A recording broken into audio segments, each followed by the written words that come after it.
Welcome, everybody, to the Not So Live Show. You know, a good bit of the internet's down, not us. AWS cannot slow us down. We're here. Dave is here. Cheryl is here. And special guest all the way from Redlands, California. It's Brian from Doo Resolute Coffee. Longtime fan of the show, the first sponsor of this show ever. Brian, how are you doing, my friend? Great to see you. Great to see you again. 2 days in a row. Kind of crazy, but yeah, everything's good. And yeah, good to see you guys too, Dave, Cheryl. Haven't seen you guys since Vegas, but Hi. good to see you. How's it going? Yeah, Good. Vegas has been a while now. Jeez. Yeah, it has.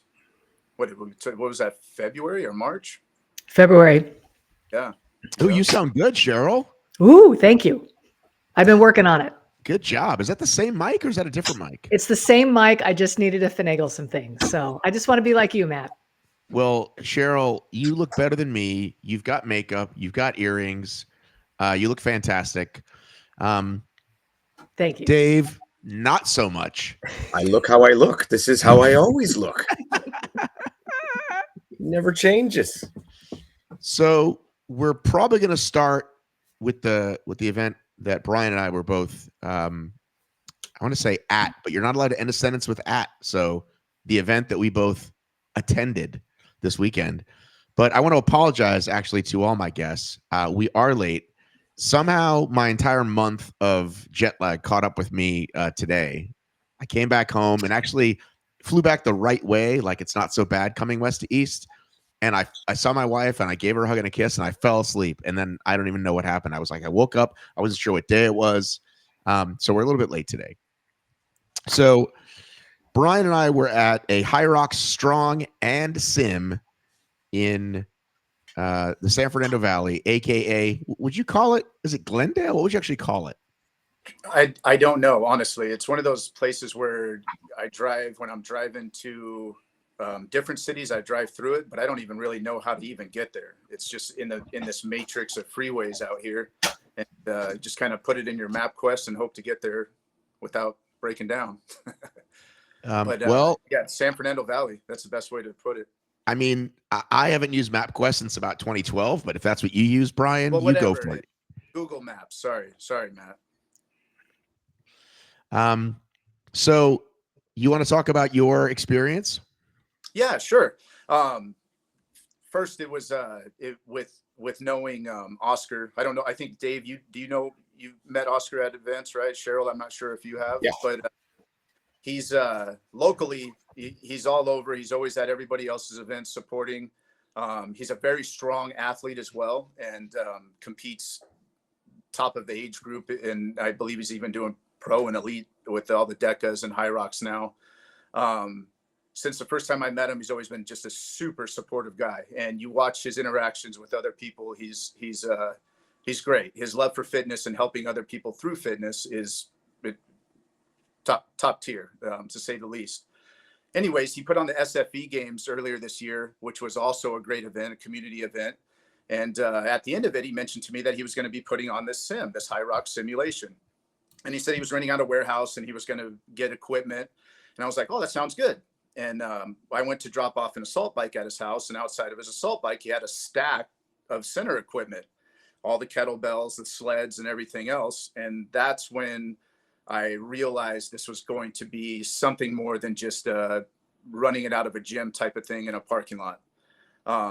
And right away, he put together a group of head judges and had us all in a group chat. This was a few months ago, and started going over everything and making sure that we all understood and we were all on the same page. And everybody that he had in there was also from, Hardcore Performance, Hybrid House, all the local people that are always, again, supporting all the local events. And Brian the Ginger was race director. And then so between him and Oscar, Brian was bringing all of his knowledge from being a head judge through the HYROXs. Had everything set up, everything dialed in. We were on Zoom calls going over the rule book, and we said it was going to be the standards. And one of the things that he even mentioned And the last Zoom was that Matt was going to be there. So we didn't want Matt getting any videos of people doing any weird wall balls or lunges or burpees or any of that stuff. But knowing this crew and knowing this group of people, you would know that everybody was going to be there to help each other get through it. And the whole point was to introduce this event and introduce HYROX to people that had never done it before and give them the opportunity to learn as they were going, hold them to the standards, and make sure everybody had a good time. And I don't know about you, Matt, but it was cool. You pulled up. He had the Red Bull arch going in from the outside. I have some pictures. I don't know if you guys have seen it, Cheryl or Dave, but he had the stations lined up, had the banners for each station, had skied a wall ball, which we all dream of, the stations in order. And then it was a four loop run course. It did have a little ramp going back into the room that we were in, or the side of the warehouse that we were in. They had it. I mean, they had everything. They had the cart. It was a mini HYROX, Matt, right? I don't really know any other way to put it. Well, I was loving the attention to detail, and the last piece that I posted about was I didn't even know he had those flags, and I saw the flags, and I was like, yeah, man, he kind of did it. He kind of like set a bar for like, this is what you can do for what a sim can be. And you know, the amount of care one puts into an event is always reflected. And something I learned many years ago producing events and volunteering at stuff is that when you've got the right context and the right heart, like it makes the event happen, because mistakes will happen, right? Shit's going to show up late or whatever the mistakes that happen. But when you've got a team like and by the way, I had no idea about any of that you just said until just now. Like, I didn't know you guys were on these calls. I didn't know anything. I just knew that, I saw all these experienced people there. And I saw really good judging. And if you saw some of the pictures, there was some folks like us, and then there were some kids. I guess they work, like, they're learning to be firemen. So they're like, I don't know, what are they, 16 to 18, maybe high school kids? Yeah. And that always scares me, right? Because it's like, oh boy. But he put them in places that they didn't, I don't think anymore on wall balls, but even the ones that were on the stations, like, I did see them like judging appropriately. Like, I did see them not shy, telling someone on the last lunge, nope, you got to go one more. Like, I certainly was watching the wall balls, and the wall ball judging was pretty spot on. I think with some people that were slower, maybe they kind of did the thing where you kind of, you like a little bit lower, but you don't kill them on it. Yeah, I want to know, I know that Cheryl, I know you were paying attention to my stuff this weekend. What questions do you have before we talk more about it? I don't know if I have any questions. I'm just pretty impressed. I mean, you had me at the inflatable archways, right? Like you show up and you do the banners, and you have the stations all. It looked like a HYROX. Like, I think if people want the experience, I think they had to have felt like they got the experience. The patches, like, you get a HYROX strong patch. Like, how fun is that, right? I thought that was pretty impressive. I will say, some folks who were there, it seemed like there was a really wide variety. There were some people who were real players. I mean, I know my friend Andrea Clyburn was there. Mm-hmm. She did very, very well. There were a few people like that who showed up. And she was at HYROX Strong. The day after, there were some really good athletes that showed up, but it was pretty clear that it wasn't, I mean, it isn't a comparable course. The times were screaming fast. Yeah. And yet I'm not really sure anybody was expecting it to be exactly like a HYROX course. I don't know kind of what the reaction was. There seemed to be a diversity of athletes, some people trying it out for the first time and other people kind of using it as a run through. I'm just wondering what the response was. I wasn't sure how fast it was, because I thought, well, with the number of laps and you got a little hill, a little elevation, maybe it's about the same. And Brian, you were telling me it was fast. I go, well, unless it's like 5-minute PR fast, and it's not that fast. And you're like, it's 5-minute PR fast. I'm like, oh, okay. And then Oscar delivered that to people though, because Eddie, old school OCR Eddie, doing his first ever, and he said his time to me, and he said, oh yeah. And then Oscar told me, add, 5 to 8 minutes for my first HYROX. So it's like, he wasn't like, again, I just think that's a detail that's important, not just like, oh, you're amazing, but like, yeah, that's not going to be your HYROX time, but thanks for coming out. You know what I mean? Yeah. So that was, I mean, people were well aware of that, it sounds like, which I think is laudable. I mean, I think that then it just makes it a great experience and people aren't expecting things that can't be delivered. So. Yeah, with the kids or the young adults, however you want to refer to them, over there on the lunch station, when people would come in, the first thing, which was really cool, is they would go, hi. And they would say, we would direct them to their bag, which bag they were, he had all the different weights from women's open up to pro. And again, that was for kettlebells, everything. And they would go, hi. And they would grab their bag and they would show them a lunge. They would say, you just have to touch your knee and then come back up. And they would, and then they would walk along on the outside, I guess the perimeter of the lunch station, walk with them, come back, and they would count their laps. And if you stepped on the tape at the end, we just said, hey, you have to do one more. And the thing was that we also made it, I would go up and I would say, is this your first time? Not to disparage anybody, but you could tell. And just some people were hurting. And when they would say yes, then we would explain, like, we'll just try to. So that was the other cool thing. We would explain, maybe put the bag up here a little bit more, or when you're lunging, do this. And the same with wall balls, try to catch it here. And just honestly, the little things that maybe if people had told us in the beginning would have saved us a lot of time and trial and error and, watching YouTube videos or whatever the case may be. And they got real-time experience. They had a real-time feel for it. Getting to the wall balls at the end and knowing, your back's hurting or your neck's hurting and just tweaking little things. And there was also, Matt, I don't know if we had there was a group chat going throughout the event. So if the kids, they weren't babies, they were, again, 16-year-olds, but 30-year-olds are kids to me at this point. Yeah, they're kids. We can call it kids.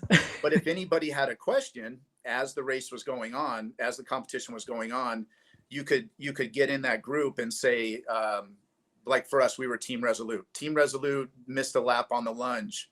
And then Oscar or Brian would reply, okay, they get this. Or if Matt knows there was a guy in the beginning, Danny, that was flying.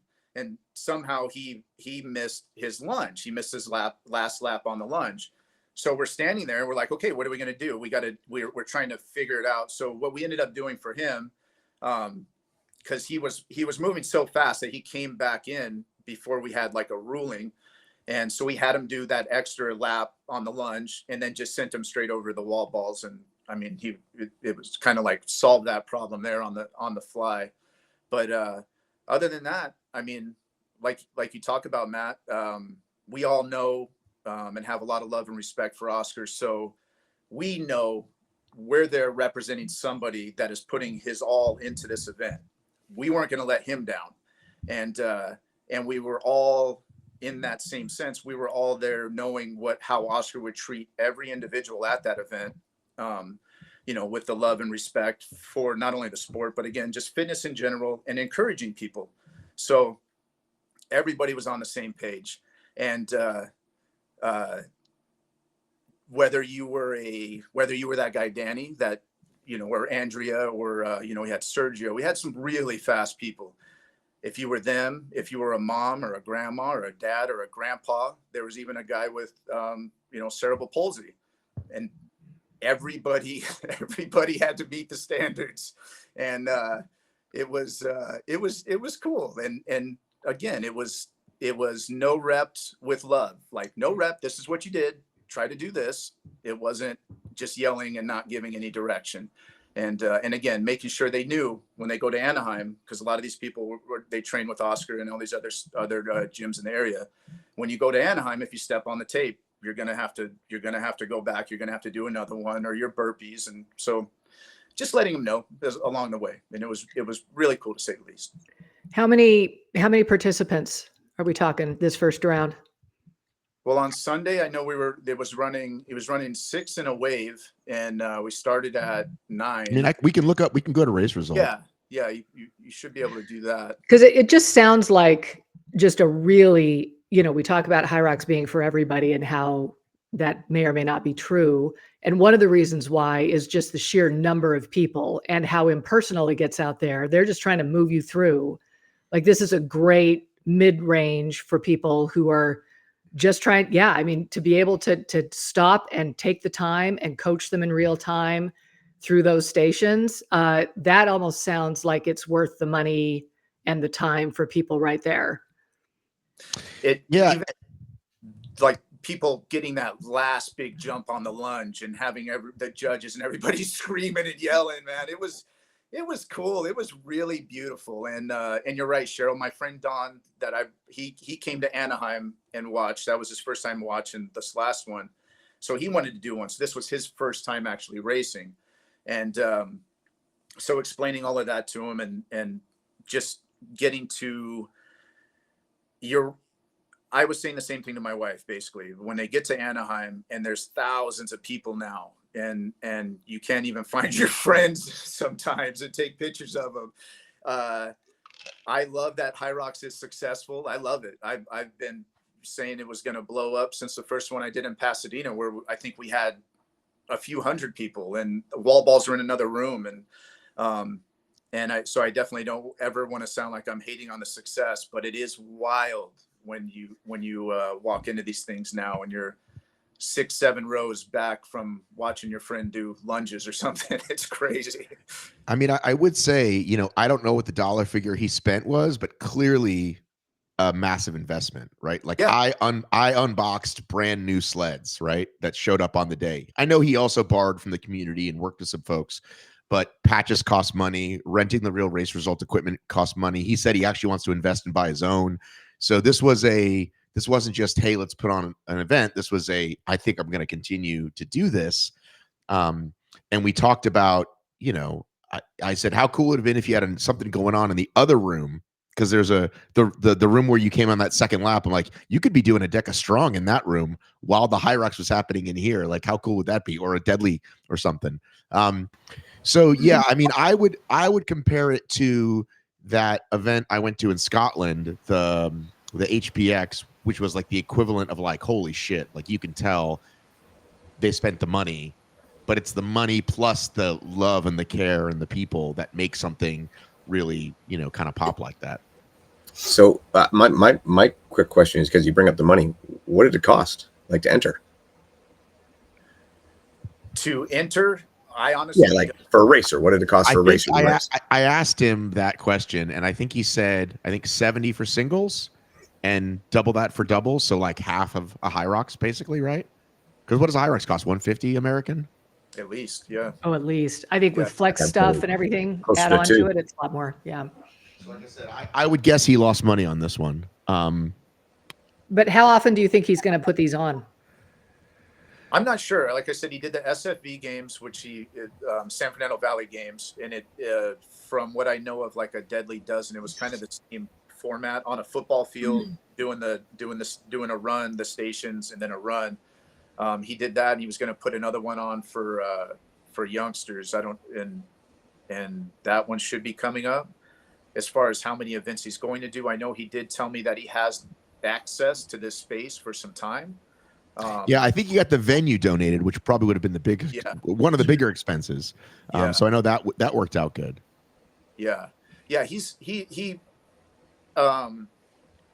really is again, I can't say how awesome Oscar is enough. So I do have a feeling that if they have things that they can help out with or donate with, they are. I know that, like Matt said, the rowers was Row House or Row somebody. There was a banner. Row House. They donated the rowers for the event, and so I mean, I'd drive a friggin' U-Haul down there for that dude with whatever I had, and everybody else would too. So something that, and I mean, this comes to my mind anyway. If I'm not someone who wants to qualify for Worlds, if I don't give a crap about any of that stuff, right? and all that. And I don't want, like Cheryl's saying, I don't want to be in the mix of the horde of people. Why would I do a regular HYROX? In my opinion, the word community gets thrown around a lot, and I do believe that this was the definition of a community event, to where I believe that people can use it as a benchmark just for fitness even. And then when Oscar throws another one, we'll be able to implement whatever, new standards, new exercises, just make sure their fitness is working. Yeah.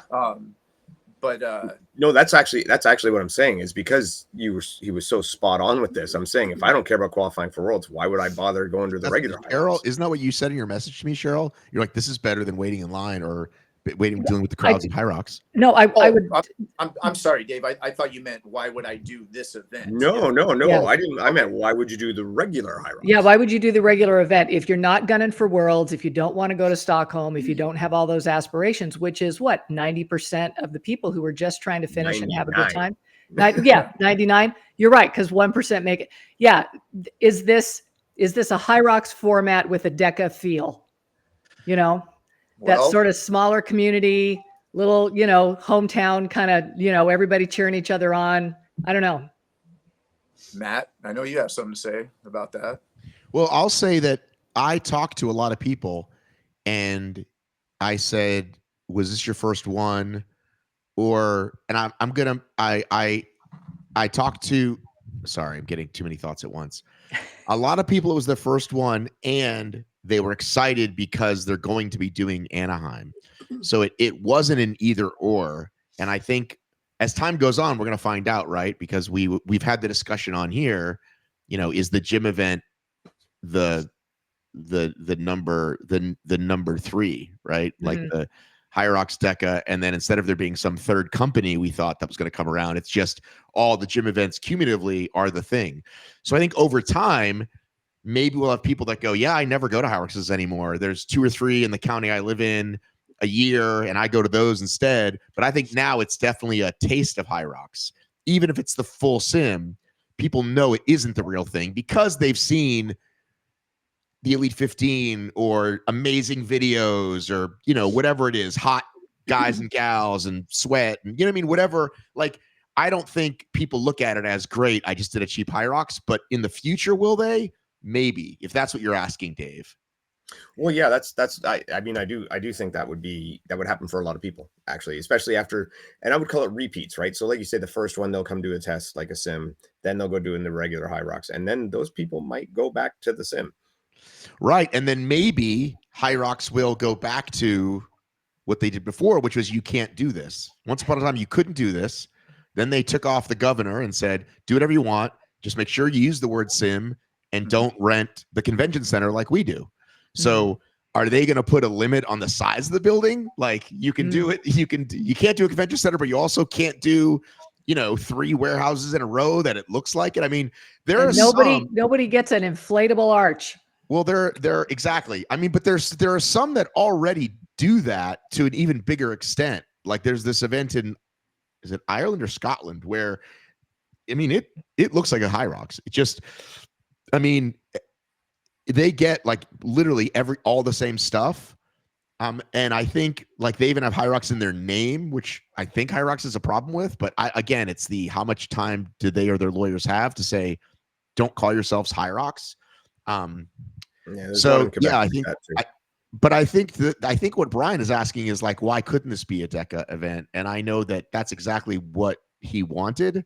I know that, I mean, he can speak for himself on here. But we've had those discussions about, he said to Yancey, let us get 4 or 5 gyms together and do this.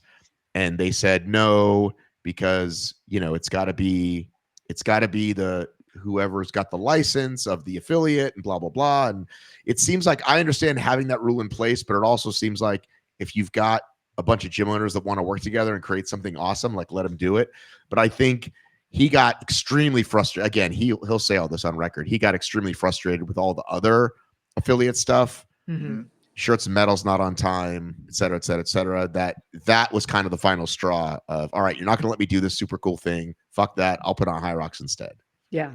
But how cool would it have been? A HYROX strong and a DEKA strong going on, Super just cool. set those up, have a bunch of gyms coming. I think it would be super fun. Yeah. So real opportunities there. I know Oscar definitely went through all of the chain of command, I guess, to make sure what he could and couldn't do and what he couldn't say in relation to, like you're saying, Matt, with using HYROX or saying it's a HYROX race as opposed to a simulation. But if I were HYROX, if I'm just, and with my limited experience, I don't even know how many races I've done, but I've done enough to kind of have a pretty good feel, I believe, and then just communicating with other people. If I were HYROX, I would get a hold of Oscar and ask him exactly how he did it, what he did, and put somebody like him in charge of a, for lack of a better term, like a franchise type of thing, like where they could set up within a specific 30-mile radius or 40-mile radius or 50-mile radius, whatever the case may be. And it does take somebody like Oscar to just go, all you have to do is pick up the phone and call people. And that's really what it comes down to when it comes to these sponsors and everything. But I could see that really taking off. And like you said, Dave, Cheryl, you could have these things going Southern, Central, Northern California, same with every state, and people could get a good feel for it. And then it could be almost like a feeder system into these big races and get them into, worlds or, whatever, I don't know. I think it's a great opportunity though, for everybody involved, especially if you really, as a brand, as a company like HYROX, you really are saying you're supporting the gyms and everybody involved. This is how you support the gyms. You let them do their thing, I think. Well, and I'm thinking about being a brand new athlete, trying this out, knowing that I've got Anaheim in a month or two. Like, this gets all the nerves out. It helps me know kind of how things are run. HYROX is going to feel like a big show. It's going to be really cool to be there for them. So it's only going to feed into that, I think, for a lot of people. Yeah, absolutely.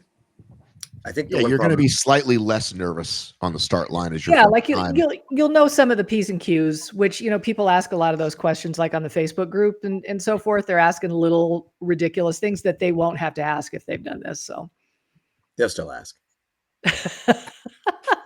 and we'll answer, Dave. That's right. Yeah. What are the best shoes? The most important thing for a brand new HYROX athlete is the shoes. All right. Well, I'm ready to move on to the next topic.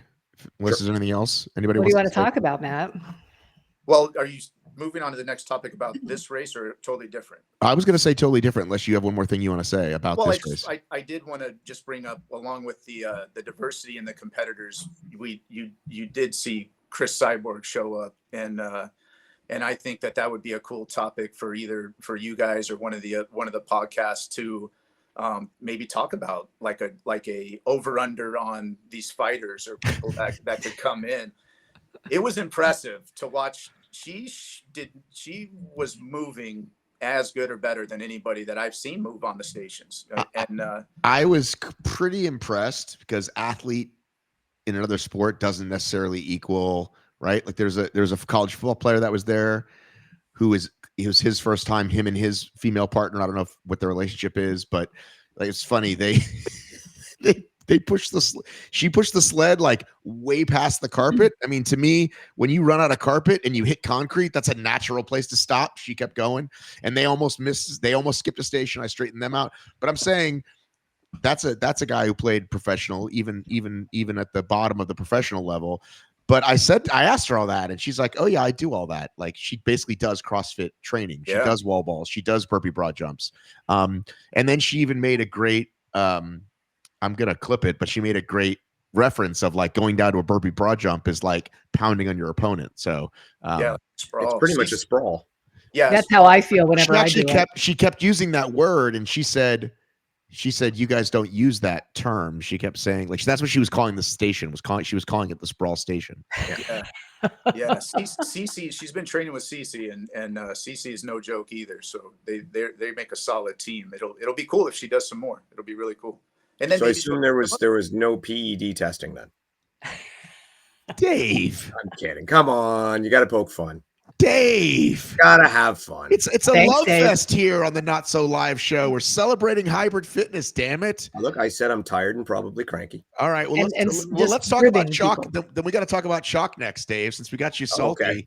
Dave Unleashed. I have been waiting for Dave's take on the chalk thing. The story that never dies. We won't stop talking about it. It's been weeks, people. Well, listen, you know, I did not call Dylan on the show to say, please give us a spicy hot take. I just wanted Dylan on because I love Dylan, and it came up, and he spoke his feelings, and I'm glad. I think more Elite 15 athletes should, because guess what? Next time it might be you that gets screwed on a penalty. So I think you should speak up.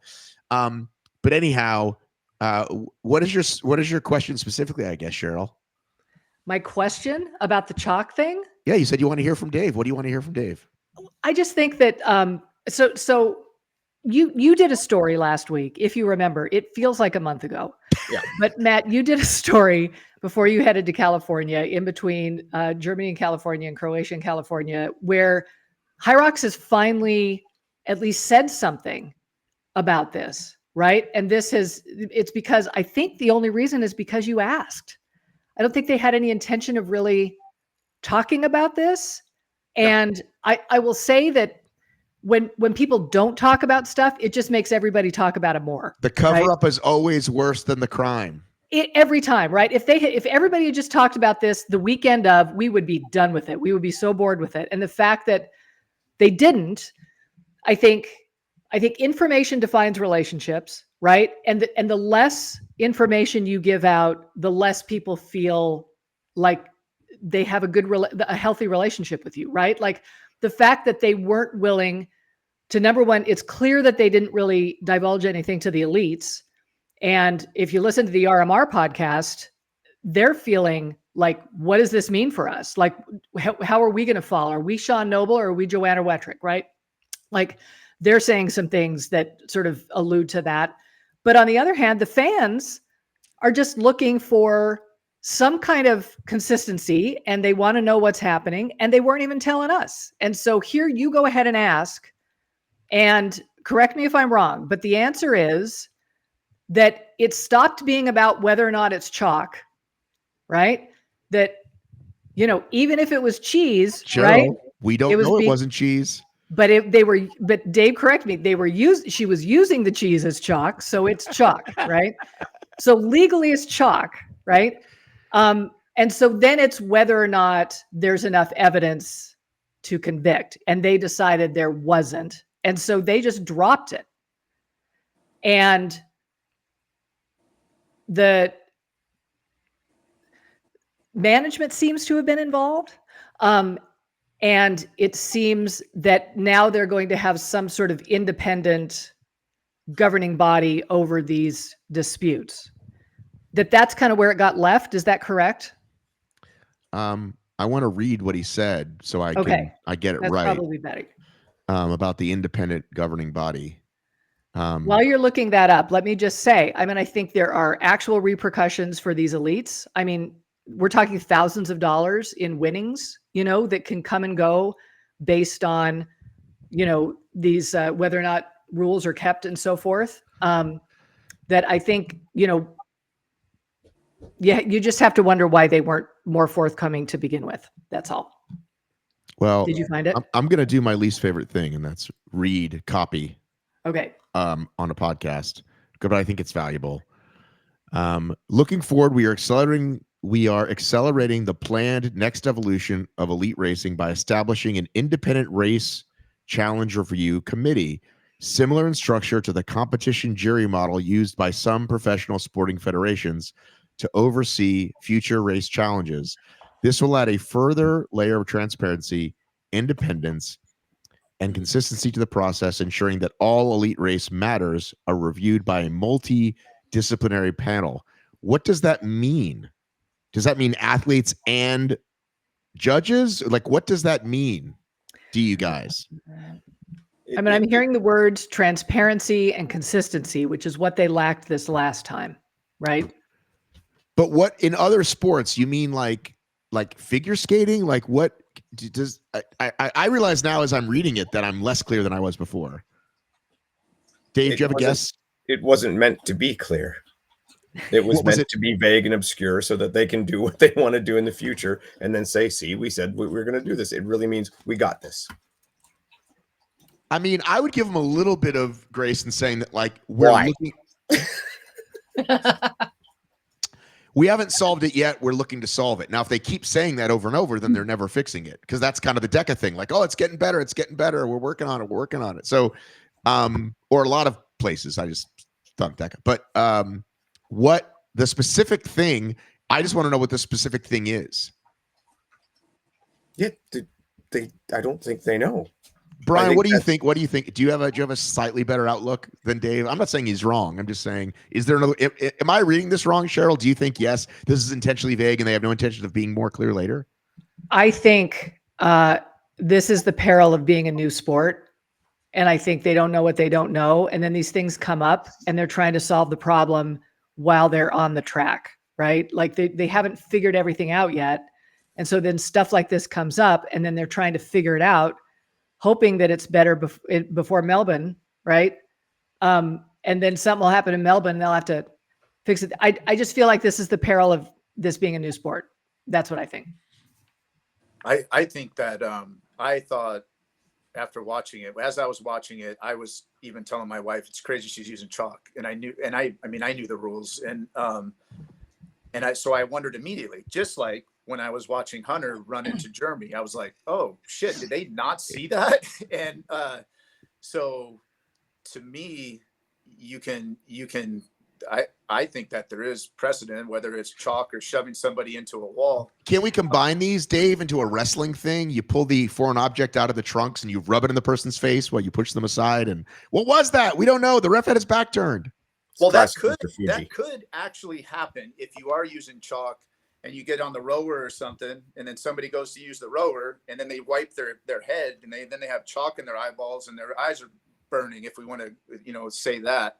But I think that, again, HYROX is not it is, we could keep saying it's a new sport, but it's not a little sport and it's not a little group of people running these things.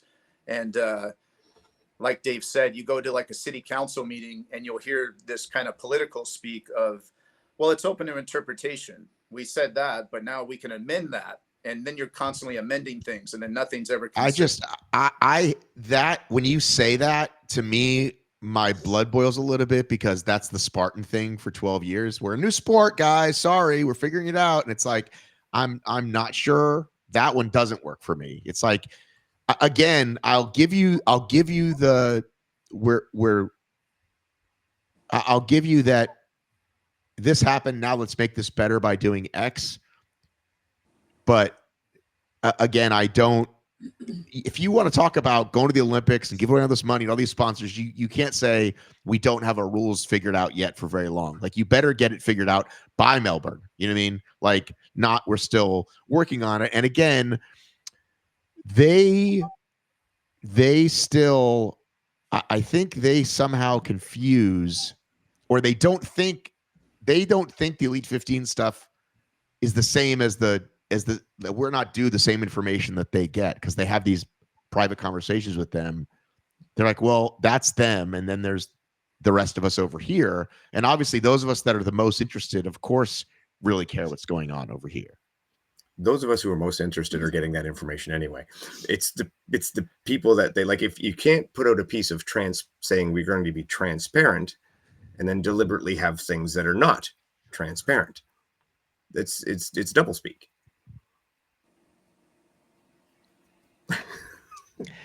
So one of the questions I would ask right away, if given the opportunity, is what would be deemed conclusive evidence if this was not conclusive evidence? What exactly has to happen? Because I don't know either. Because it was conclusive evidence for Hunter, it was conclusive evidence for Sean Noble, and not for her. So what is conclusive evidence? And I'll be straight out. And like I said, I'm tired and cranky. If I did this call with DEKA, everybody would fucking say screw Spartan and roast me. Accurate. It's absolutely true. And yeah, I mean, it's not gone to the point of a bad call. A bad call is missing it happening on the field. It's gone to the point of we will ignore our own rule book for whatever reason we have desired to do so. That we don't know. And the fact that we don't know the reason is probably the breeding ground for all the conspiracy theories that are going to continue to arise out of this, right? Like they haven't put this to bed by not addressing it. They just don't want to talk about it. No. And I think that makes it worse. Yeah, 100%. It's the complete opposite of the transparency they just said they're going to deliver. Right. We're completely transparent, but we're not going to talk about this anymore, especially not publicly. Yeah, and I'm reading the bottom line because this was actually sent to one or multiple athletes. Mm-hmm. And it says, whilst under no obligation to provide a response to you, as you did not formally submit a challenge, you were a cherished member of the elite community. So again, that's a little, I don't know what that is. Like elitism? I think it's kind of condescending, right? Like I think you don't owe you a response. You don't? We don't owe you anything. And I think they don't feel like they owe us anything. And I think that if they want us to trust the sport, they owe us something. You know? I mean, if information defines relationships, I got that. I have a counseling background. And well, Cheryl, I didn't want to pause you earlier, but basically you really unwrapped my entire childhood because my mother was not very good with information. She withheld a lot. And I think you explained, I was like, wow, that one stuck. Yeah. It works for a lot of things. It's really fucking good. No, of course it does. Yeah. I mean, it's information / communication, right? Yes. Look, if you have people like two people in the family who don't get along with each other, right? You sit them down and you say, look, I want you two to keep a secret, like from everybody else, right? And that little bit of, just that little connection, right? It makes a big difference. Dirty therapist, you. Look at you. What a dirty trick. Let's go, right? So yeah, but I think, look, if I had HYROX in my office, I would sit him down. I'd say, listen, you just got to start being honest with people, right? Like, just tell us your thought process. We'll join you in it. We may not always agree, but at least we know you're thinking. And now we don't even know if they're thinking. I'm gonna pretend. Okay, let's do a little role play in the therapist's office. Okay, good. Are you HYROX? We're running in this global sport, and we're not governed by any governing body, and we don't owe you a response. Yeah, Brian, how do you feel about that when you hear them say that they don't owe you a response? Well, so if from a say an age grouper, I guess. The thing that I'm a fan of the sport, the competition, whatever you want to call it. And I think a lot of people have their eyes on it. They're getting their favorite athletes, they're getting their favorite countries or whatever, it becomes almost like a soccer thing when you're going international. And so you're going, like you said, trust. I think that I would rather HYROX if I was an elite, or even I guess somebody in my shoes. I would want them to just say, look, I screwed up. We screwed up. We didn't handle this the right way. So then at least, moving forward, when they say we did everything we could, then you could at least believe them, or you're not going to go, well, you screwed that one up and you didn't tell us what happened, or why it happened that way. And also if I'm an elite athlete, like you said, that's costing me money. That's costing me, when you're sending out a sponsor sheet as an athlete, and you're sending them to these companies, and you could say, I finished first in Hamburg, or now I finished second or third, or, Team USA can't ever say that they won that relay. And I just saying they don't owe you an explanation, those are the kind of things that makes me not want to support a brand or any kind of company at all. And we could all make that choice too. We could all say, we don't have to do it. You feel kind of walled off, like you're not part of the team, and you want to feel like part of the team. And it sounds to me like you're saying that trust doesn't require perfection. Exactly. I think you could trust somebody more if they're not giving and I love this HYROX. I love it. The sport. We all do. That's why we're in the room. We're here because we want to solve the problems. Yeah. I think giving a vague answer is there's a lot of money that people are investing in these things, and yeah, you want to know when you show up, you can make that call. There are people that are experienced enough, you can make that call on the course, and or if it has to be off the course, they're still going to do it, and they're going to treat everybody the same. Well, I think what Meg said was important. Meg said that from what she understands, there are certain people in the loop on everything. Live stream team is happening also with, I'm guessing, Mo. And I know that Matt, when he's there, Matt Locke has a headset on. So we're pretty sure there's communicate. We don't know for a fact that somebody saw it during, or that they heard it when he said about in the live stream. All of us saw it.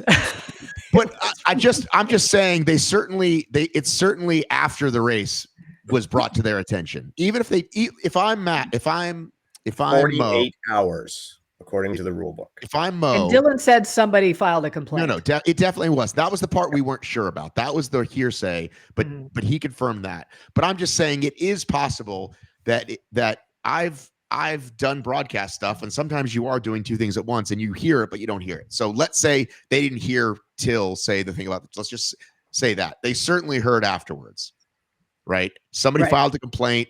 Everyone in that fucking building was like, "What about the chalk?" Right? Brian, all the way in Redlands, 7 time zones away, was like, "What about the chalk?" So if they didn't hear it in the moment, they heard it later. Do we? I don't know if I missed it, if you guys discussed it or not. How much? Because even using chalk and you're sweating and everything else, it does. I guess it is a slight advantage when you're using it. Not saying that she was using it as an advantage or trying to cheat, but I always wonder if it helps besides those first like 10, 15 seconds of getting it going, or if it's a mental thing, maybe that you feel a little bit more confident. I grab chalk anytime I go into a farmer carry. Yeah. I just know it gets pretty messy, but I don't know. Yeah. So gloves are allowed. Are belts allowed? As far as I know, belts are allowed. Geez, Amy Bevilacqua was always carrying like everything on her. Yeah. And Batman. belts are allowed. Yeah. Rylan used to run with a belt. Rylan had all the nutrition there. Mm-hmm. I meant like a belt, A weight belt. A weight belt. Yeah, I'm pretty sure weight belts are allowed as well. I think. I don't know why you'd want it though. That'd be a little thinking heavy. of the things that like this came up for LT games, right? Yeah. Things that people can bring to make it easier, right? Right. Like knee pads, belts, all that stuff. I wear knee pads when I do HYROX. All right. What do you think about a group or an athlete committee, or whatever you want to call it, that is together, like an Elite 15 type thing? Maybe you take people that have been like a Lauren or Ryan Kent, or people that seem pretty, unbiased and usually pretty. I mean, I don't know. I don't know. I'm just saying, Or like Dave Claxton. I'm going to go back to two things. Back to the therapist office there, where Matt said, we don't owe you anything. So I'm going to say this. CrossFit, top of the heap. 100 to 150,000 people got upset and lost trust with them and withheld their $20 from the open. How many people, if they lose faith in your brand, will withhold their $200 from an event? And that is a real risk. That's a real thing. So that is what trust in a brand is worth. And how hard does it hit CrossFit? And just because right now you're riding high does not mean you're immune to that. You are there. You need to realize that this can happen, and can happen very fast. Right. So that's one. And then there was the other thing there. Oh, the athlete council. Any kind of council like that is absolutely a fantastic idea, but it doesn't mean shit if the management won't listen. Right. Yeah, you're right. You're right. I'm trying my best not to bring up like if say you're competing in events and you're not getting paid as a pro athlete, do you think like a athlete committee could cause change or bring about change in a thing like that, to where the athletes aren't showing up anymore? Yeah, you mean almost like an athlete association of some kind? Yeah, you do have to hit the pocketbook, right? Yeah, and I mean it definitely could work, and they're probably in a decent position because HYROX does invest a lot of publicity into their Elite 15 athletes. We've gotten to the point to where we speculated that that's why they make it harder to get into the Elite 15, because they've invested money in certain people and want to keep those people in there. I don't know that that's accurate or not, but that's been speculated. Yeah, the problem is that a lot of these people, although we're saying like, yeah, you're making 30,000, 40,000, whatever, realistically, that's still not a lot of fucking money. Right. And they would all have to be united. And then there's so many people just willing to usurp them. And that becomes really hard. I mean, CrossFit, again, that PFAA or PFFA, whatever the initials are there, they've been trying that for a long time, and it's a hard road to hoe. So making something like that and having it stick together and actually be strong can be very, very difficult. But if you do it, I mean, you're dealing with a union, and we all know how strong unions are when they have solidarity. Yeah. Right. And I think that's the biggest issue, is that sadly, a lot of people like it's self-interest, right, above anything. And I don't know how you would put that together when we already have like these blocks of athletes with the same coaches, with the same sponsors. So, well, you said that because Rich is on your podcast. That's why you didn't penalize Rich, right? Even though that's not the case. So I don't know how that, like, in real sports, right? It's like, I feel like they use people and they use like retired players or whatever. But they haven't even said that it's going to be athletes are in it. They just use that term. Like we don't know who they are. Right. Somebody that, like, it could be like, well, it's Megiddo. You know what I mean? Just because we've hired Megiddo for stuff and he's right. Like we have I would be okay with that, actually. Yeah, nothing against Megiddo. I'm just saying, like, they haven't said. I think Megiddo's the kind of guy that would go, no, fuck you, this is wrong. Yeah. Right. Yeah. So, all right. I think we covered the chalk stuff enough. I'm ready to move on. Okay. Let's talk about. You have one more thing you want to say, Cheryl? All I want to say is I do think that you're getting. I think that you and HYROX are talking and communicating, and I appreciate that, Matt. Like, I think stuff's getting done, and I think they're trying, and I think you're trying. So good job. We talked this weekend because about this this new, but it's not new. I guess we just talk about that next really quickly. Let's that talk one. About that. So a source tells me I got these messages that say, hey, you're a head judge. You're only going to work the pro wave of each thing. Pro men, pro women, pro doubles men, pro doubles women. That's your job this weekend. And apparently, I talked to Matt. He said I could, quote him. That's what they've been working towards, like, for a while, so that they can judge appropriately for the Elite 15. And then I said, well, what do I do if I'm a person that should be there and isn't in the Elite 15? Because it happens all the time. It just happened in Toronto. Matt, can you clarify? You're talking about the first wave of these pro What divisions. Did I say? Well, you're saying Elite 15. It's kind of implying that we're talking about majors, but these are just the pro waves where pro wave at every event, right? So in America, first wave of every pro regular event, right? So in Atlanta, it's going to be 2 p.m. Right? Is the first wave of men's pro. I'm making up that time, right? Right. Damn. All more like 10 p.m. No, it's actually earlier. It is. Okay, it isn't.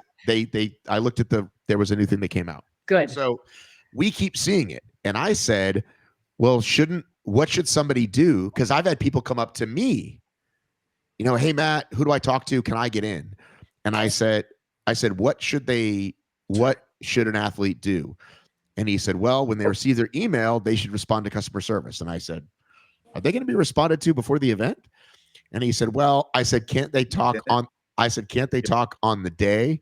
And he said, and again, this is the sport versus, go ahead. My son just came in and said he didn't make the team, so I gotta go. Take care, Brian. I'll talk to you guys soon. All right. Hey, thanks, Brian. Jeez. Take care, buddy. Have a good day. Oh, that's the worst. That's all right. Well, now I'm gonna cry. I know, right? That's the worst. I hope he's okay. Well, you won't always feel like this, buddy. Oh my goodness, I want to cry. Hey, let's bring up the analogy. Michael Jordan got cut from the high school team. Well, yeah, no, I remember when my kids would get they wouldn't make the team, and it seriously doesn't matter in the long run, does it? I did not make the basketball team in high school. Can you believe that? I didn't make the church softball team. They had me come once, and then they didn't ask me back. It was humiliating. Hang on, my son just said something to me. Oh no! Hey, nice shirt, Jackson. I give my son a judging shirt. Oh. All right. The fuck was I talking about? You were talking about the pro waves and people being able to make sure that he was basically saying like, yeah, a lot of people think they're first wave people and they're not. So like they need to also have the pedigree like of a previous fast time. And so anyway, if you're that person, apparently it should be okay. Cause I've heard other people say like, oh, we can't do it. We can't change the wave times. The timing team can't adjust it, as if it's somehow this like crypto code you have to unwind, which even though every race in the world goes, okay, what's your time? Cool. Now you're on the 9 o'clock wave. It's not that hard. Right. He said email first, and then if the email doesn't work, go up to the info desk and they should handle it. Now, again, like the info desk isn't the sport. They're the info desk, but apparently they'll handle it. So okay, but now we get our times to run 2 days before the event. Right. And within 2 days, you're going to send an email. I said that exact thing to him, and he said, "No way. There's no way. Logistically, that doesn't work." I'm just telling no. I know. I understand that you're not suggesting that this is a good idea, but logistically, that does not work. Logistically, it's hard enough to get any other question. And he said, "Believe me, we look and we try." Which again, I didn't fail. Oh no! I didn't think they did. I thought they just like alphabetical ordered it and said, "Fuck it." But he said, "No, we do. We look." Okay, so whoever's in that job is failing, you're saying? Yeah, so whoever's really bad at it. Yeah. Well, and again, this is what I've said 100 times is like, this is such a simple problem to solve, is you literally take any name you recognize, whether it's Dylan or Charlie or whoever, and you ask them, hey, here's our first wave. Look at these 40 names. Is there anyone you know that's going that's not already in there? Or here's the rest of the wave. Anybody you need to, like, you don't even need a Jack Bauer or a specialist. You literally just ask someone and they'll help you. Right. Call Jack, say, Jack, here's $200, make our first wave for us. But I'm just saying, you don't even need to do that. That's like somebody has to fill out a form to get paid. That's even a whole nother step. I'm just saying, literally ask the other Elite 15 athletes and they'll tell you. Get on high result. It's not the worst thing. Here's my question about this, because I will say, like, I've always told HYROX, this is how fast I think I'm going to be. You know, I'm usually, not that fast compared to, the elites, but they always put me in the first pro wave because I'm fast enough that I'm standing next to Chris Roglaski, like, and then they take off. Right. So obviously I'm not going to have a judge, right? Where's the line where they decide this person gets a special personalized judge and the rest of y'all don't? Like, are they going to have like a special starting pro wave that just has these people, the 8 people that show up or whatever? Do we know this yet? No. So I want to say, for argument's sake, let's say they can get the right people in the first wave. Okay. Let's say they've accomplished this. Okay. How many judges are we talking? 40 head judges? But you don't need 40. Well, that's what I'm asking is where's the line? Because there aren't going to be 40 elite the fastest people. You only need the fastest people. Right. Fastest people. Your first pro wave is generally what, 40 people? Yes. Right. That's what I'm asking. Are they going to have a special one? But who are the first 8 to 10 to the sled push? There you go. There's your. How are you going to pick those at the start line and they're supposed to follow them the whole way if you've only got 8 to 10 judges, and then all of a sudden someone comes from 15th and passes and does not have one of the head judges?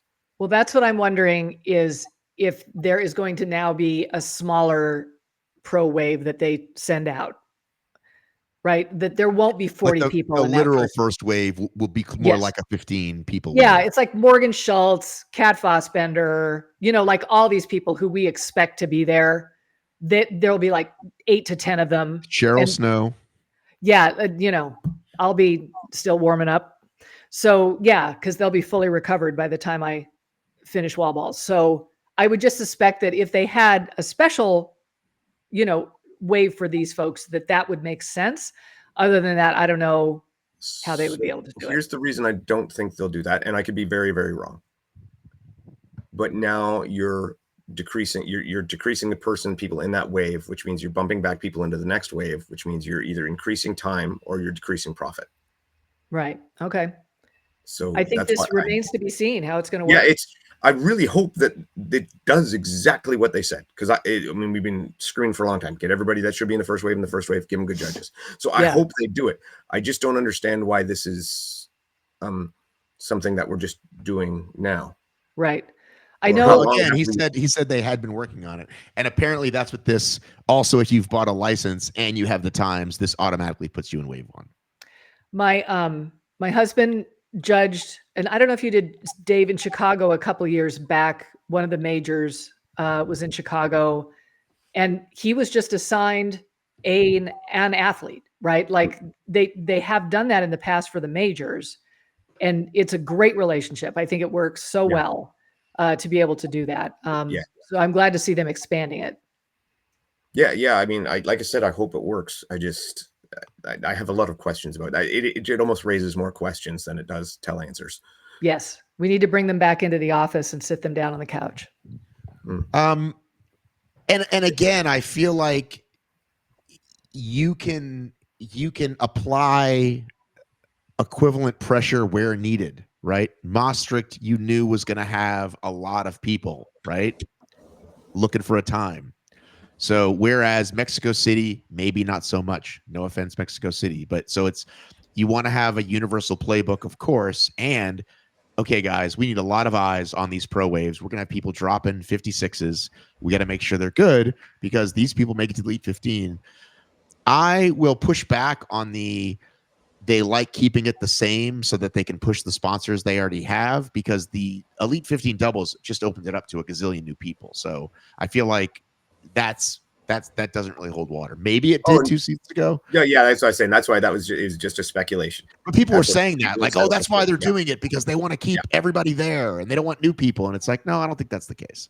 Especially now with Elite doubles, it's literally, you might have new people, every time, right? Because different pairings, and it's again, we're gonna knock them. We got to give them credit where it's due. They've made that valuable. When someone makes that Elite 15, I mean, look at all the love for Charlie this past week, right?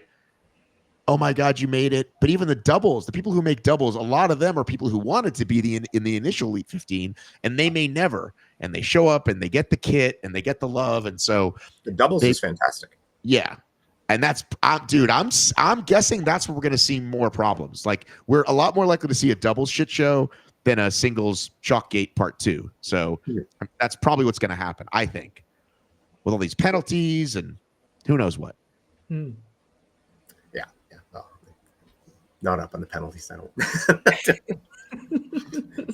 not, not down with that. But I think the doubles are great. And I've said this before, if you ask me if I can only watch one, I'll watch the doubles. I think it's more exciting. I think it's a way more exciting race to watch. Because it's faster? Because it's faster. There's more strategy. I think, maybe stats might prove this wrong, but from my observation, it seems like they're closer races more often. I just think it's more entertaining. Turn your light that's off. why I'm watching it. It's for entertainment, right? So that's right. Has anybody looked what's if they do the same times 4 and 7? What is that for us? That's going to be 5 a.m. for us. Oh, in Melbourne? Yeah. Oh gosh, in the middle of the night, probably. All right. Well, for you, Cheryl, way over there. Yeah, I don't sleep anyway. I'm menopausal, so I'll be up. I'll be watching it. I almost called you, Cheryl, when I was in California, just to be like, hey, it's earlier for me for once. We're in the same time zone. I know. I felt like you were just right over the hill. Right over the hill in sunny California. All right. Do we want to talk about the ticket drops that we learned about? We got Phoenix and Vegas coming up. How popular do we think Phoenix is going to be? How quickly is that going to sell out? Massive. Yeah. I'm worried. Like that's almost a lottery one. Yeah. I don't know if we will make it past the pre-sale, right? Yeah. Well, again, depending if they allocate ones specifically for pre-sale and then ones for after. But if they don't, then they won't make it. It's going to be unreal. Why do you think? Because it's the first like because it's the first American major? Like It's a major. It's a stadium. It's Stadium. in a city. Yep. I think the Popular stadium and the spot to major. go, Yep. Everybody I know is going. or wants to go. Right. Like, my small sample size. Yeah. It's pretty clear that everybody's kind of gunning for it. So If So I we'll was going try. to travel to one this year, that would be the one I'd go to. yeah. Right. Or I would want to anyway. Yeah. so I will say I've never been in the stadium. I've just been around the stadium, and there's not much else there. Like, it's not going to be some great city experience for people. it's really not is. it's not going to be Hamburger Berlin. Right. Or Chicago, or, I just think it's not This is just more of a selling point for me. it's like just off an exit. There's like a freeway and there's an exit, and there you are, and there's some hotels and a couple of restaurants. Like, it's not going to be much more than our own little community there, but I don't think most people are going to be willing to miss it. I think it's going to be great. Right. It's the difference between doing it at a stadium and a convention center. Yeah. Just to have that experience. I've looked up the page. They still don't have the schedule yet. I think, and I think for Phoenix, that's not going to be a problem, because I think we're probably all going to show up for the Thursday major anyway. We'll want to see that before, everything else goes. Not you. Some people are like, I'm going to be watching it in my room. I don't care. That's what a lot of people do. Yeah, but I'll be right next door watching it in my room. So that'll work great. But that will also depend on when my race is, right? Because if my race is the next morning, obviously I'm not going to want to stay out late. But if it's not till Saturday, then I got some time. I would like to know the schedule, and we still don't have the schedule for Phoenix and Vegas that I've been able to see. And I will very much hope that they put that up before they try to sell us tickets. Well, so here's the I think I assume this is them getting better at when the events are, and not just going by this like, well, here's when it normally is, so let's do it every time this way. Because Atlanta, they did change. This is not what Atlanta was before, and here it is now. So the men are going at 3:00, not 7, and they're Much better. and they're the end of Sunday. That's awesome. So Those poor fellas. They've moved all the relays to Friday. Nice.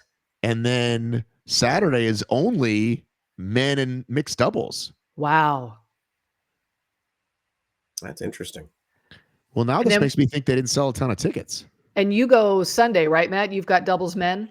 Yeah, and I get to go Sunday, which is great. I don't have to get up too early. Yeah. And then you can stay for the pro men. That'll be and great. I can stay for the pro men. I like that. It's so interesting they're having the relays go first. Like, that's usually the last thing. Yeah. I wonder if that will affect, well, I guess it doesn't matter now. People wouldn't have known, but like, if you were really wanting to do a good pro time, you probably wouldn't, like, I mean, I guess it's 2 days before, but would you go in the relay for fear of injury or whatever to affect your pro? I don't know, but it's interesting. I mean, I would like that schedule for me personally. Yeah, I remember how before I said just because it doesn't sell out doesn't mean it wasn't that many people. I don't think Atlanta sold that many tickets, because look at this. They're ending at 2 on Friday and 2 and 3 on Saturday. Wow. Like that's early. 4 and 4 on Sunday. Wow. So I don't think this in holds comparison. I ran my relay in Toronto at was it 8:00 at night? Yeah, I've done it. Sunday. I've done it at 7:30. I've done it at 8:30. Yeah, I was 8:00 at night on Sunday, and Friday when I did my solo was 8. Well, 8:40. then why didn't they just do 2 days? I guess they got excited because they could have done Saturday and Sunday. But again, that could be what they want. This whole 9-day thing.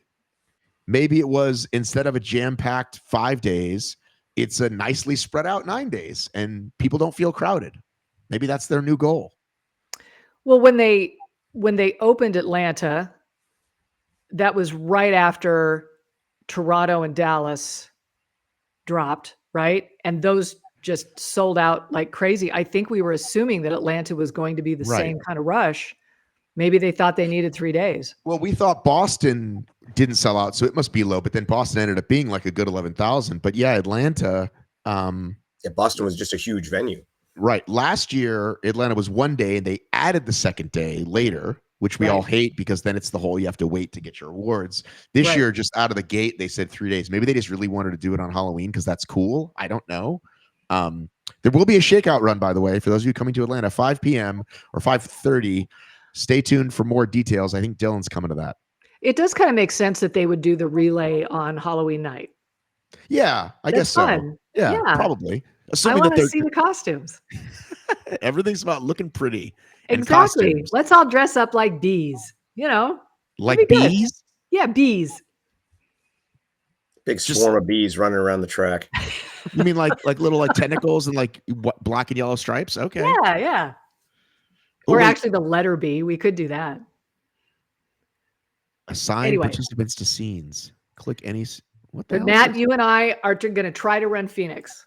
Doubles, yes. So I'm just gonna send up as much as Keep hitting refresh on your thingy. Just beg the universe to smile. Speaking of which, I've got my doubles in Atlanta with Clayton, and I went against my normal behavior, which would be to run the sim this past weekend. I'm like, oh well, I'm here. I may as well run it, and I did not run it because I thought, Matt, get yourself healthy. Don't screw it up.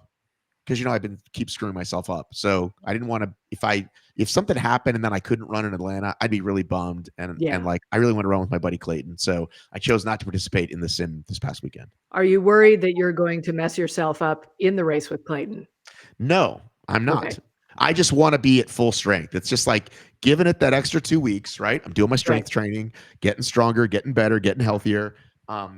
Why go all out and pull something and then be like, fuck, if I do pull something, if something happens in Atlanta, Phoenix isn't for what, how many weeks? We got a while. Right. So like 8 weeks. Yeah. Yeah. So I'm not worried. Okay. We haven't talked about Dave's weekend in Knoxville yet. Would you like to talk about that next? I want to talk about that.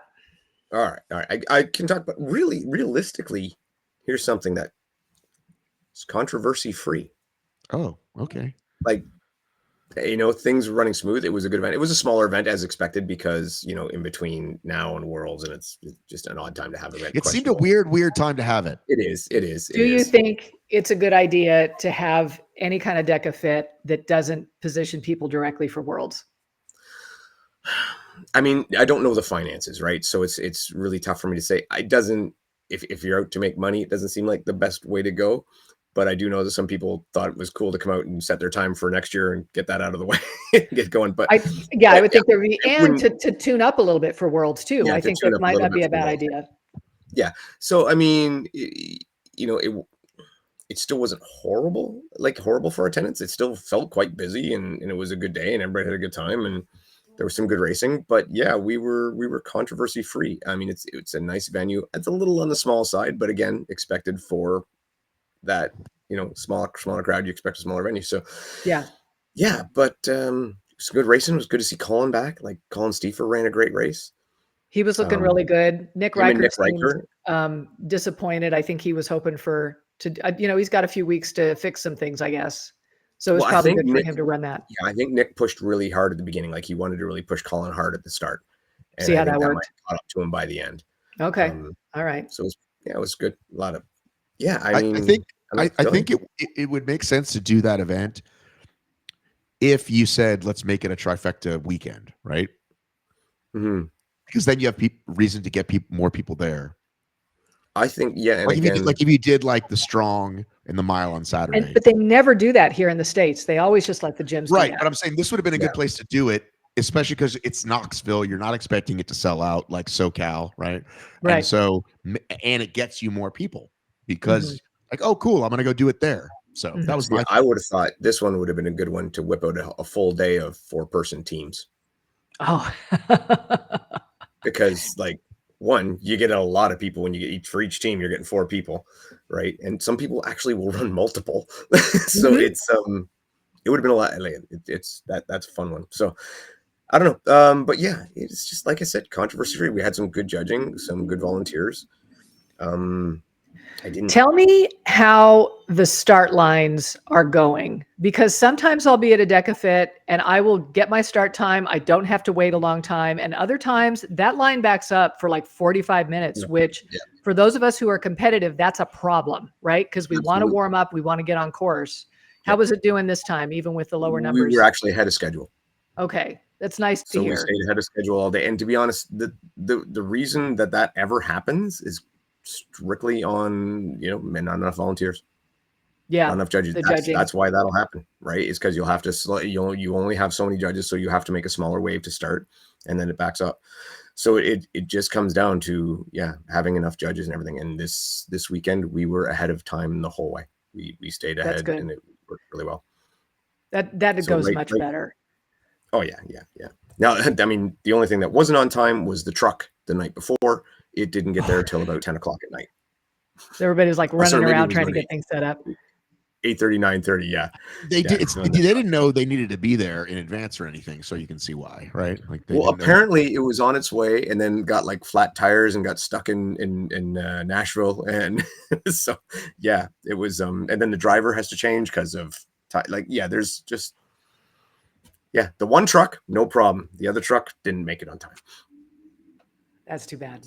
But it was ready in time. In the morning they were. Everybody pitched in and did that they'll work their asses off, and they made sure it was ready for the morning. Yeah, you guys have a good team, I know. They all work really hard. So I think the only other thing that I'm hearing from people, and I've heard this over the past couple of years, is it might be nice to start looking at having Worlds not in December and coming up with a different race calendar so that it kind of made a little bit more sense. And I don't know, it would obviously take some doing to kind of finagle it, but a September Worlds, or something that was kind of, I mean, we sort of don't want it to be the same as HYROX, right? Because that sort of is too much of a gravitational force, but something where you could get the HYROX season over with and then be able to start focusing on Worlds and not have it be right around Christmas time, which I think is affecting the invites, right? The roll downs continue. They're rolling down to 60. I saw damn it, I could have got in this year. God damn it. No. Yeah. Matt, you could have been. Yeah. So I don't know. I would hope they're maybe looking into that. I think so. I don't know if they are or not, but I don't disagree. Like last year I was there on my birthday, which is like December 14th. So they went earlier than that, which I thought is a good move. But quite frankly, better. You know what? I'd like it now. The week after Thanksgiving, I mean, it's already a lot, right? It's asking a lot. When they did it in Atlantic City, it was the week before Thanksgiving. That was pretty nice to get that out of the way. And then just to have the holidays, even that I think would be better. Or like October or early November. That's what I'm saying. Like now to October. Yes. Yeah, I'd be down with that. Be good. Yep. And then, let us focus on DEKA, and then we can sort of, shift gears, work on HYROX. I think that might actually help them a lot. I think it would be a good move. I think the problem is what we know about DEKA is being part of the Spartan ecosystem. They never just look at DEKA, even though we all know X amount of resources should be dedicated, and it's just running its own thing. It's part of this thing, and they look at all that stuff together. When are all of our championships, which there are many, right? When are we doing this? When are we doing that?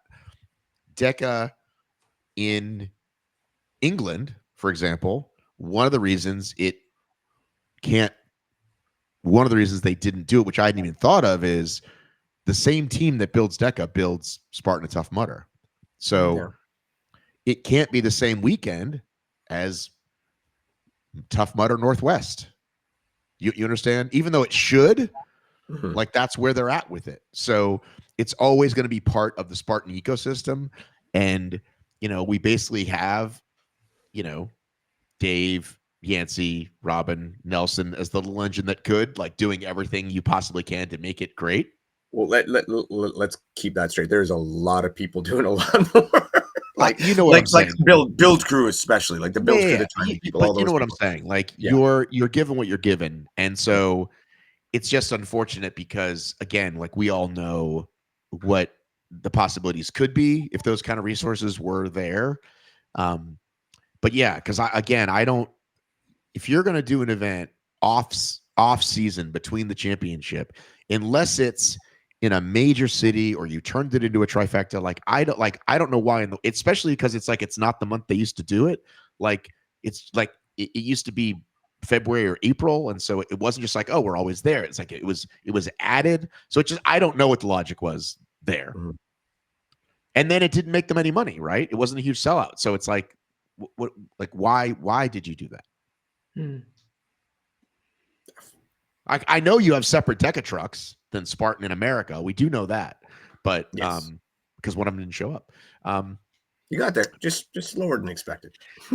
But yeah, I forgot it was happening completely. Honestly, I don't think we talked about it on the last call, did we? A little bit. A little bit, but like I said, it was a smaller event, and that was expected, and I think that was, the whole thing. And even like the elite wave was not as big as it can be, and like I said, a lot of people are waiting that are going to go to Worlds, and that's where they're going to spend their money traveling there rather than coming out to Knoxville for a quick run. These races are tough on me because I look at the elite waves on races like this, and I'd be in the mix on that elite wave. Like, it's kind of painful to be like, and I know if I showed up, like I'd be unlucky and there would be like, people way faster than me. But this one, I could have been in there. Oh yeah, that would have been for cool. sure. And we even looked like Ryan and I didn't get a chance to put our run in because we were busy and it just didn't work out. And we would have absolutely had second in age group. Yeah. See, so, but it's one of those. I mean, to me, I'm with you though. If one of the things that I would change, if I could change, is I would take away the whole elite age group thing, and I would just make it like Strong and Mile, where everybody is in one group, and then I'll look at the times. Get peel whatever, them off. pay Jack his money, and get Jack make my elite field, and that's my wave, right? So I mean, that's one of the things I'd like to see changed. Yeah, I think they're definitely tweaks. Mm-hmm. Yeah. And like always, Teams was hopping. Teams was just flying. Yeah. Good. I want to see that next year. I'd like to see, and I don't know how their what they call the roller shows go next year. I'd like to see one day of solos, one day of teams. That's not a bad idea. I mean, just think how much fun, because then you wouldn't be worried about when's my solo race. Do I have time to recover before I do my team? It's like I'm doing solo today and I'm doing teams tomorrow. I got time to roll. Yeah. And, I noticed last year when I was at DEKA Worlds, all my friends who I had run DEKA Fit, DEKA Mile, DEKA Strong with, hardly any of them were still doing solo. Like teams is just too much fun. So they're all heading toward teams. And I didn't realize that. I felt like, oh, geez, I missed the boat. So yeah, I think there's precedent. It sounds like they could do some things. They could definitely do some things if they wanted to. So, so that's it, Matt. Yeah. So uneventful. No controversies. Yeah. Y'all run the fight ship. All right. Last topic of the day. This weekend, Cheryl, myself, several others we'll talk about, headed to Minneapolis for the first ever LT Games. Cheryl, you and my buddy Matt Kemp have been talking about your Sims. How are you feeling? You've been in on some of those conversations, and I think that both of us realized, oh shoot, this isn't a race we can just drop in on, right? Thankfully for me, I've had a solid 6-8 weeks to kind of get strong enough and get sort of mobile enough to lift stuff over my head multiple times. One of the elites I was talking to just said, that's a crap load of reps. And I think that's exactly what we could say is a lot of reps. Like this is a big job. Are you going to run it, Matt? No, we've determined that weeks ago. I wasn't going to run it. Well, you were going to do some of it though, right? You're going to try it out. Yeah. I mean, maybe on Friday I'll do kind of a half-ass semi-run through. Again, I want to prepare I want to save myself for HYROX the week after. This could legitimately hurt you if you're not ready. I'm well aware. I have been since we decided weeks and weeks and weeks ago. I was like, oh yeah, I can't do this. Yeah. And that's what's kind of intriguing about it. I feel like I've been invited to kind of this exclusive club where all the cool kids are going. Like, I feel like, but you were early on. They're following you. You were one of the first ones. But I feel like a freshman in high school who got invited to like the homecoming after party with the football team. Like, I feel so out of my element, and it's going to be really cool to see people who really know what they're doing. It's going to be a show, them being able to pull this off. It took me, when I did my sim, it took me just over an hour. And that was me being a little conservative on some things. And of course the setup wasn't great, but then Dylan just like knocks out a 39:55 just in his first, like, oh, I think I'll do this. Yeah. Like, it's absolutely astounding what they're going to be able to do. Well, Cheryl, let me give you a little tip. All right. Yeah. Do what they do in this Deadly Dozen. Just kind of do those half-ass push prep reps. You know what I mean? Yeah, so that you can get me on camera doing that, and Oh then no, I will never hear the end of that it. would make all of us look bad. Yeah, don't do that. Okay. Yeah, no, it's Represent the you show know well. what happens. Don't cheat on your reps. Or I'm just gonna do it when the do camera's not on you. That's all. That's right. I'll just be as sloppy as I can. Look, I want to do my absolute best. I want to feel like I did my absolute best, and I think this is going to be one of those things where if I can just finish it, I'm just going to be so proud of myself. I'm so proud that I've gotten to this point where I'm able to at least, get through the stations under the time cap. Like this is an aspirational race for people. I think people are going to love it. Where do you rank getting free shoes before the event on your list of important things of participating in a race? I actually am not the kind of person that feels comfortable getting free stuff. I always feel a little guilty. Like I didn't even know if I should post it, It does make me feel special though. I And do think not have that gene, by the way. Go ahead. I know you don't.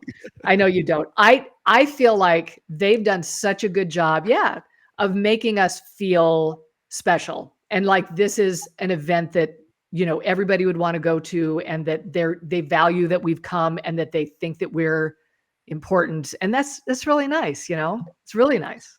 I'll say right now that this I'm not going to this one, but this is my number one that I want to travel to next. Yeah. Like, yeah. And by the way, I'm doing a Deadly Dozen Strong this weekend coming. Are you doing it Saturday? Yes. Oh, you know what? On our group chat, let's just all chime in on how everything went. I think I'll be anxious to hear. Is it at Farm Girl? No, it's at Pure Impact, Amber and Zach. Nice.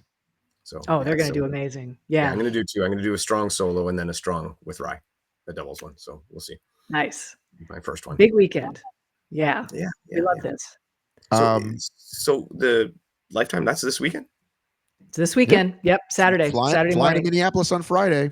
Live. So, and he's doing a live stream, right? The pro wave is 4:00, right? Yeah. Right. But on YouTube? I don't know that yet. That's a great question. Okay.